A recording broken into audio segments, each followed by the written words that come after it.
Hello, I am Sue O'Callaghan, author of Taken, and I'm delighted to have this opportunity to meet with you and tell you a little about my book, my aspirations for it, and the reasons why I would love you to help fund its publication.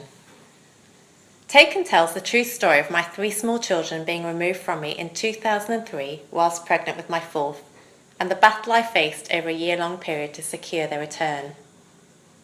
In England today, a child is taken from their parents by social services every 20 minutes. Over 2,000 children a month are being removed mostly unnecessarily, often for laughable, inadequate, even absurd reasons. In my own story, my children were aged 1, 3 and 5 and were removed from me without warning with allegations of emotional harm of the children.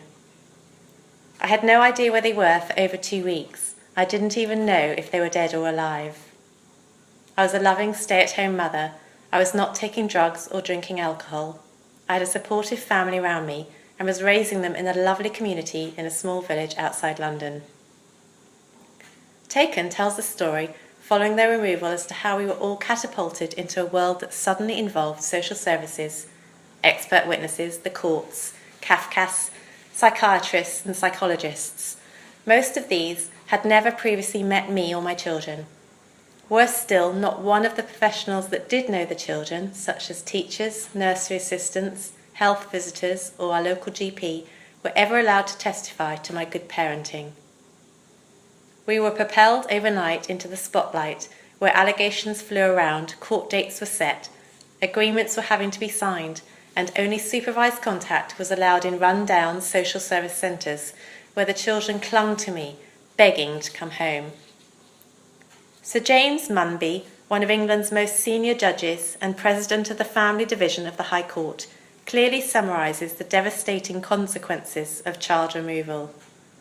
He says, "In the absence of the death penalty, removing a child from their parents is one of the most drastic actions a judge can take, with consequences that can last a lifetime."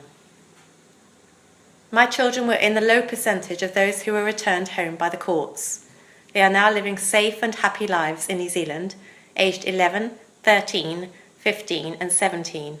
So as a mother, I'm one of the few who can write on the long-term psychological and emotional effects on children who have been taken and then reintegrated into family life. In publishing my book, I'm hoping to be a voice for the vulnerable and marginalised in our society by raising awareness of what can and does go wrong in the system, and by revealing the shocking facts through my own story. I hope also my book will inspire many who are going through tragic or traumatic life circumstances of various kinds: death, sickness, abandonment, abuse or betrayal, in the hopes that they would find the mental resilience and strength to endure their circumstances and believe in a brighter future. Adversity in our lives can only take one of 2 turns. It can destroy us, or it can become a launchpad to transition through overcoming. At the critical turning point between the 2, in my own darkest moment, hope, I believe, was the vital key and the only thing I needed. In donating a little towards helping fund Taken, I believe you will share in offering hope to those who cannot find it for themselves.